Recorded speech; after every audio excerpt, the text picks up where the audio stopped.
The envelope arrived just after sunset, placed on my desk as if it belonged there. Thick paper, cream stock, gold embossing.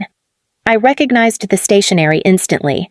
It was the same firm my father had used 12 years ago when he sent the letter that stripped me of my name and told me never to come home again. Your presence is urgently requested. I didn't open it right away. This story is an original creation by the writing team of the Revenge Pulse channel, inspired by the hidden corners of family life and told with the purpose of fostering emotional connection and spreading understanding. Noah Feldman leaned against the edge of my desk, arms crossed. They finally ran out of road. Don't flatter them, I said. They ran out of leverage. He picked up the envelope, turning it once. Greenwich. Formal dinner. Urgent tone. That's not reconciliation. That's damage control. They never learned the difference. I said. Noah studied me carefully. You don't owe them anything, Eliza. I know. I slid the envelope into my bag. But I owe myself clarity. He didn't smile. If you go, they'll try to make you feel small again. They can try. I said. It won't work this time. Noah hesitated, then added quietly, the banks called this morning. Harrington Industrial Group missed another covenant review. The debt exposure is hovering near $480 million, so now I'm useful. I said. He nodded. Grant is out of answers. Thomas is out of time. I stood and reached for my coat. Book me a flight to Connecticut. You're walking into a trap. Noah warned. I know, I said. That's why I'm bringing the paperwork. He paused. If this story resonates with you, he said carefully, you should stay with it. Some confrontations don't look dramatic from the outside, but they change everything. I met his eyes. I didn't build my life in silence to walk away now. As I left the office, my phone buzzed with a notification from our channel analytics. People were listening, staying, engaging. I slipped the phone back into my pocket. Some stories don't begin with closure. They begin with an invitation that should never have been sent and the decision to finally answer it. The last time I stood in my father's study, Grant didn't look at me once. Thomas Harrington sat behind his desk, hands folded, voice calm in the way men use when they believe calm equals authority. You don't understand how this company works? Eliza. I built the prototype you're dismissing. I said, you just don't like that it didn't come from your son. Grant shifted beside the window. Expensive suit, easy confidence. You're being emotional, he said. This isn't personal. It became personal when you handed him my work, I said, nodding at Thomas, and called it leadership. My mother, Catherine, sat on the sofa, hands clasped so tightly her knuckles had gone white. She didn't speak. She never did. Thomas stood. Grant has the temperament for this. Investors trust him. The board agrees. You didn't even show them my proposal. I said. Grant finally turned to me. You should let this go. You'll land on your feet. That was the moment I understood my role. Not daughter, not partner, a risk to be removed. Thomas slid a document across the desk. Sign this. You'll receive a one-time settlement and walk away quietly. I looked at the page. No shares, no future claim. My name erased in clean legal language. And if I don't, I asked. Then you leave with nothing, he said, including the Harrington name. My mother whispered, please don't make this harder. I signed. I left that house with one suitcase, a transferred balance of $200,000, and a certainty that followed me into the dark. They didn't choose Grant because he was better. They chose him because he would never challenge them. The butler opened the door before I rang the bell. He was young, unfamiliar, too polished to recognize me. Miss Harrington, he said automatically. Miss Rowan, I corrected. His smile faltered for half a second. Of course, they're expecting you. Inside. Nothing had changed and everything had. Grant's face stared back from every wall. Graduation, engagement, board appointments, 12 years of milestones, all carefully framed. I was nowhere. Grant met me in the hallway, hands in his pockets, confidence worn thin around the edges. "You made it," he said. "I wasn't sure you would." "I said I would," I replied. "That's still something I do." He gave a short laugh. "Still dramatic, and you're still dismissive." I said, "Some habits survive success." His jaw tightened. "You don't have to start like this. I didn't start anything." I said, "You finished it years ago." We entered the study together. Thomas stood behind the desk, exactly where he had stood the day he erased me. Catherine sat to the side, hands folded, eyes fixed on the carpet. "Eliza," Thomas said. "You look, well, I am." I said. "That's why you called." Grant scoffed, straight to business. "Figures." Thomas raised a hand. "We didn't bring you here to argue." "No," I said. "You brought me here because the banks stopped returning your calls." Silence landed hard. Grant stepped forward. "You don't know what you're talking about." "I know exactly what I'm talking about," I said. "Missed covenants. Refinancing denied. $480 million in exposure with no credible recovery plan." Catherine inhaled sharply.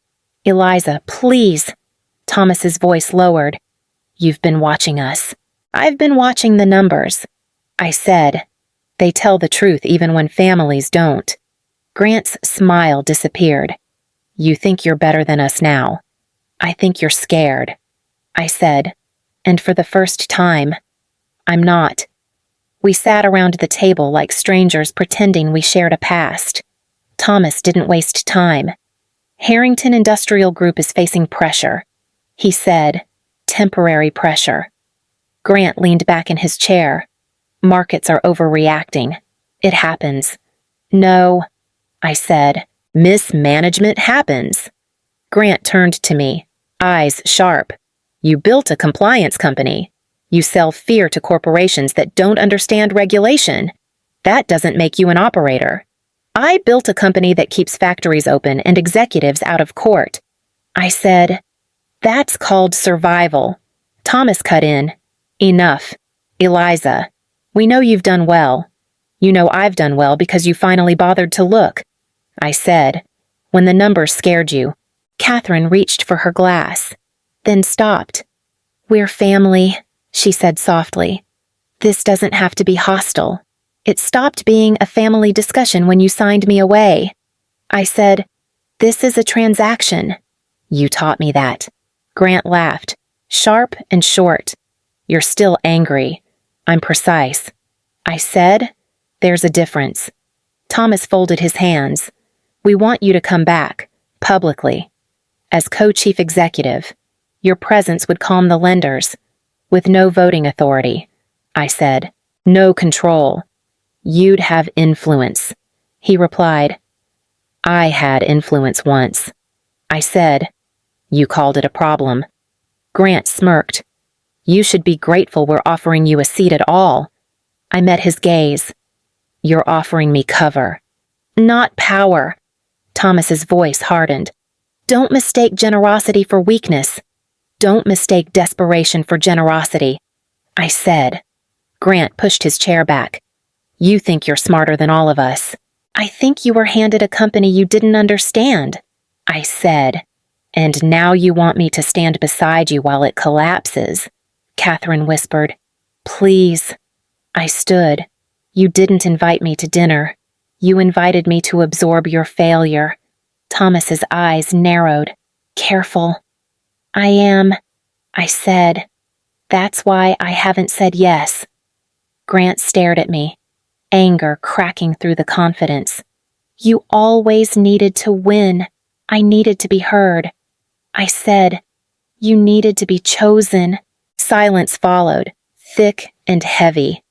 The balance in the room had shifted, and everyone felt it. Grant stood and reached for the sideboard, pouring himself a drink he didn't offer anyone else. "You keep talking like you understand our products," he said. "You never worked the floor."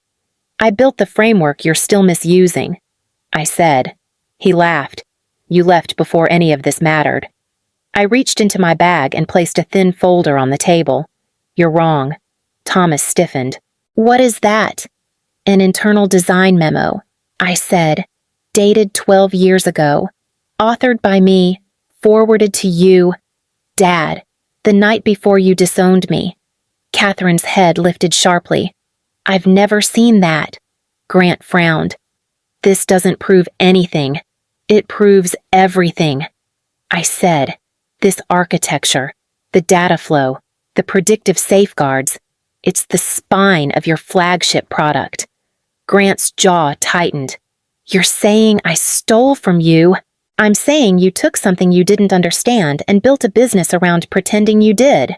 I said, and when it failed, you called it market volatility. Thomas picked up the memo, scanning it, his face draining of color. You told me this was unworkable, he said slowly. I told you it needed time.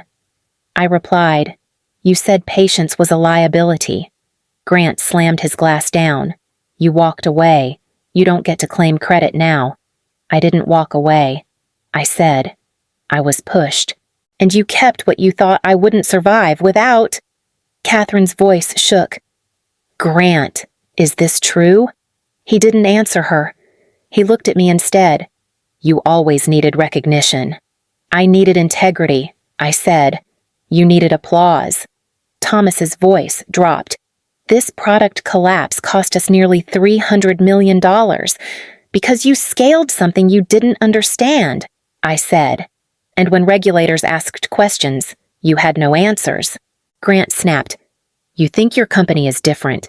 It is, I said, because I learned what happens when people who don't listen hold power. Thomas pushed the memo away. You should have told us. I did, I said. You just chose him. Silence spread across the table, heavier than before. The truth had finally landed, and it had nowhere left to hide. Thomas straightened the papers on the table as if order could still be imposed by habit. What's done is done, he said. We're here to move forward. Forward for whom? I said, for the company. He replied, and for this family. Grant leaned in. You come back as co-chief executive. Publicly. The markets calm down. Lenders breathe. We stabilize. With no voting authority. I said. No final say. You'd have influence, Thomas repeated. That should be enough. It was never enough before. I said, that's why we're sitting here. Catherine looked at me, eyes pleading. You could come home. I built a home without you. I said, this isn't about belonging. Grant scoffed. You think you're above us now. I think you want my name on your press release. I said, and my silence after. Thomas's jaw tightened. You don't understand how fragile confidence is. I understand leverage, I said, and you don't have it. Grant's voice sharpened. We're offering you redemption. You're offering me camouflage, I said. So the banks don't notice you're already underwater. Thomas stood. Careful. No, I said. This is careful. This is me seeing the trap you built and choosing not to step into it. Catherine whispered. We're trying to fix things. You're trying to survive them. I said. There's a difference. Grant slammed his hand on the table. You always needed to be right.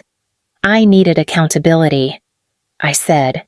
You needed someone else to carry the consequences. Thomas exhaled slowly. Then, what do you want? I met his eyes. Transparency. Authority. Or nothing. Silence followed. The offer lay exposed between us, hollow and useless.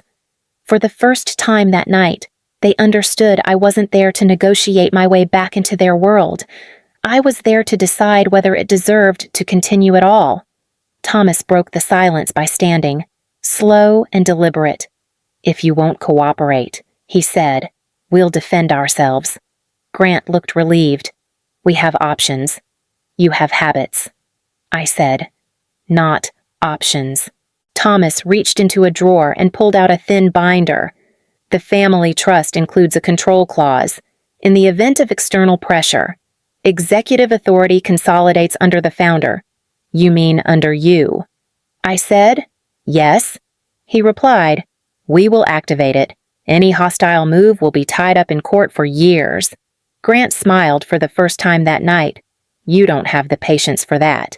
I took my phone from my bag and placed it face down on the table. Neither do the banks. Thomas frowned. You think lenders dictate our governance. They dictate survival. I said, and you violated their terms 3 quarters in a row. Grant snapped. That's temporary. It stopped being temporary when your cash flow dipped below the covenant floor. I said, you know the number.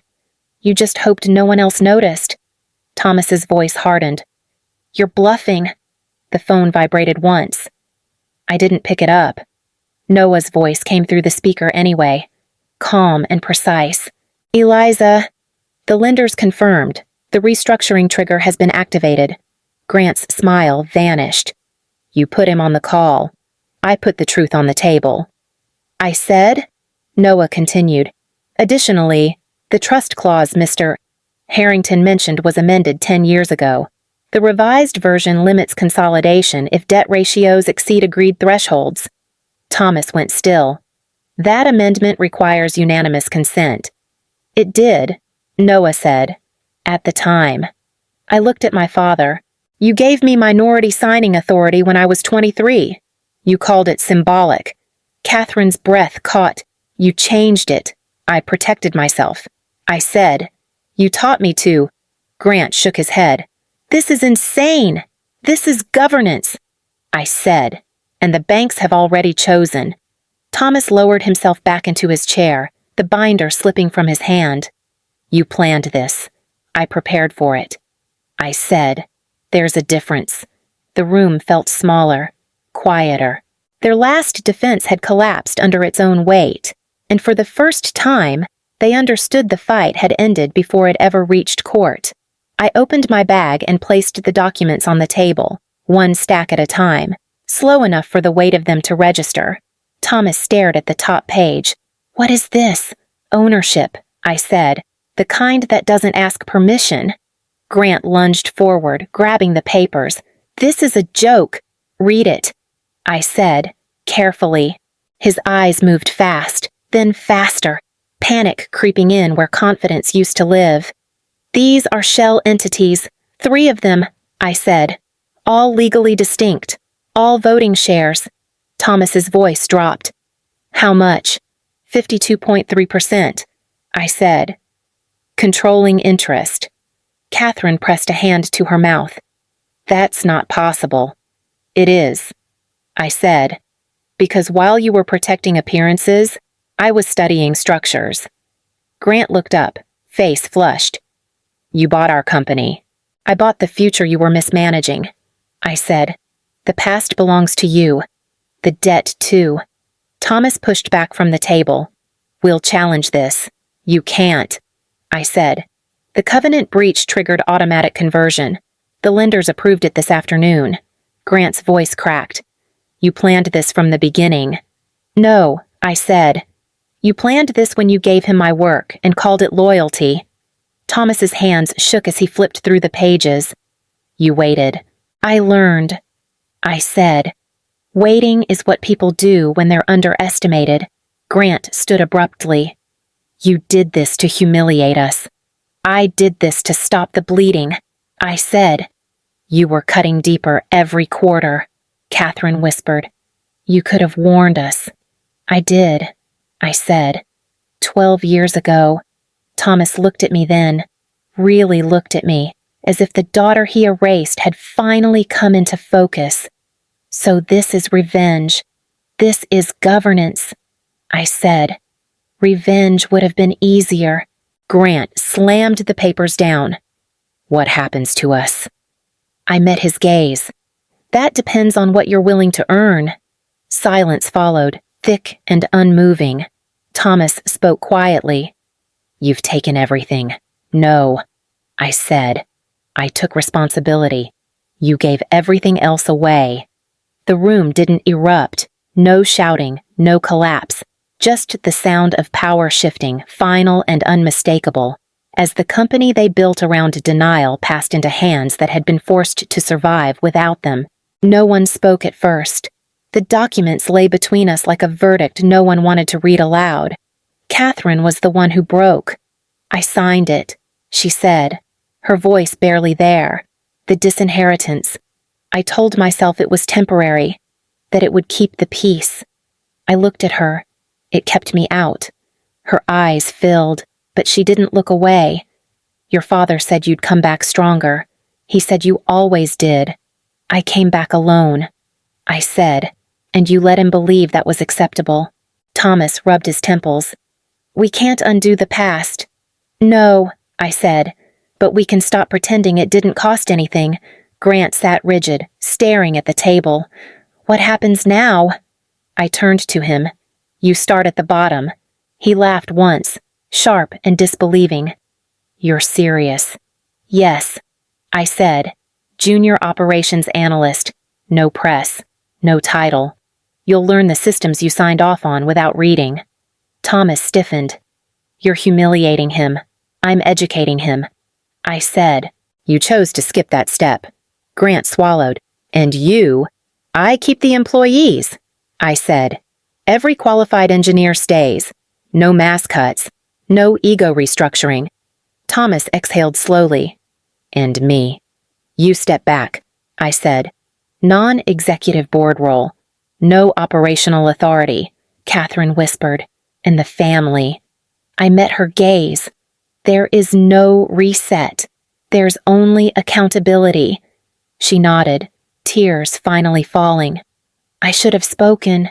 "Yes," I said. "You should have." Grant looked at me then. Something breaking through the entitlement. "I don't know how to do this." "You'll learn," I said. "Or you'll leave."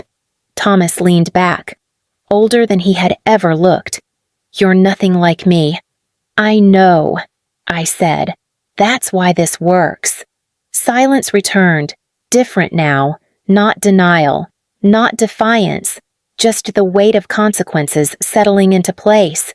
9 months later, Grant stood at the end of the conference table, sleeves rolled up, voice steady but careful. "The compliance lag came from our own reporting gap," he said. "If we fix that, production stabilizes." No applause followed, just nods, real ones. After the meeting, he lingered. "I didn't think I could do this," he said quietly. "You didn't have to think." I said. "You had to work." He nodded. "I am." Thomas watched from the doorway, hands clasped behind his back, no longer directing, only observing. He didn't speak. He didn't need to. That evening, my phone buzzed. A message from Catherine. "If you ever want to stop by, the door is open. No dinner plans. No expectations." I set the phone down and finished reviewing the last report. The numbers were clean. The company was steady. That mattered. Another message came in. This one from Noah. "Board confidence is up. Retention is strong. People are talking about how leadership looks different here." I typed back. "It is different." He replied a moment later. "If this story resonates with people, let them talk. Let them share it. Some lessons travel farther when they're passed hand to hand." I closed my laptop and picked up the phone again. I looked at Catherine's message once more. I typed, then erased, then typed again. "Maybe. Not as your daughter. As myself." The reply came quickly. "I understand." I slipped the phone into my pocket and stood. Grant caught my eye from across the floor. "Sunday," he said, tentative. "No pressure." "Maybe," I said. As I left, I felt something unfamiliar but solid beneath my feet. Not forgiveness, not victory. Choice. If you've ever been told to stay quiet for the sake of peace, you already know how loud silence can be. If you're listening to this and finding pieces of yourself in it, stay with the story. Share it if you want. Talk about it where it matters. I didn't take back my name. I didn't reclaim a seat at their table. I built something stronger and decided when and how to open the door.